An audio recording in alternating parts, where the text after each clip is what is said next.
Hi Jenny, ito para sa'yo. Andito na yung, lahat. Bakit? Ay, wag ka magmotor. Marunong ka na ba bang motor? Yan. Yung kaligayahan niya. Sige. Marunong siya magsando. Kasi pagdating ko, nakita yung favorite niyang ulam. Dahan-dahan, huwag marami. Yan. Sige. Tapos, ito lagay mo sa ibang plato. Kuha ka ng ibang plato. Papa yan. Dahan-dahan lang ha. Baka malaglag na naman.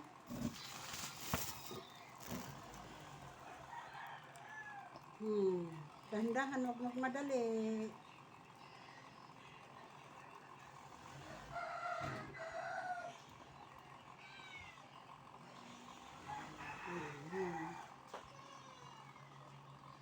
Kailangan masanay siya sa gagawin niya para matutong mag-isa. Sige, sige.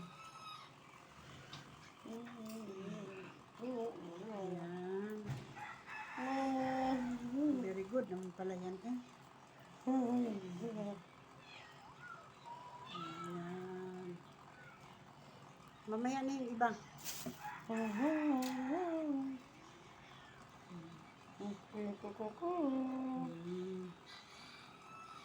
Yan ang favorite ng ulam.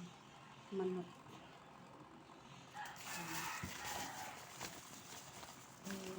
Yan. Dahan-dahan nga. Yan na siya. Kain na siya. Bali dalawa ito. Kaya pa siguro niya ano eh. Ganyan lang siya. So madali siyang magutom kasi nga umiinom siya ng gamot. Mawala ka saglit. Hindi pwede. Nagwawala. Tapos hindi na kaya anahin ng mga dito. Ng alaga. Ay, naku. Diyos ko Lord. Tulungan mo kami. Ang pinaka sa akin itong nag-epilepsy siya. Napakaano ng gamot niya. Ako ang natatakot. Tapos nag-for-good pa ako. Sana makayanan ko. Masuportahan pang pangangailangan niya sa gamot.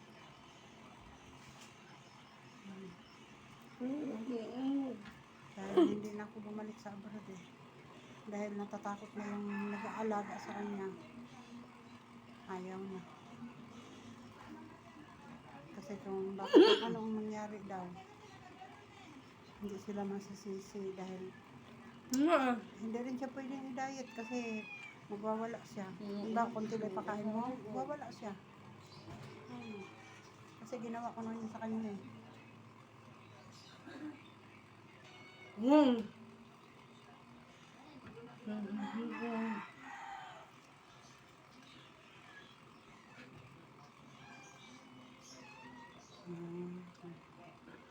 Pati mga pusa na bulabog.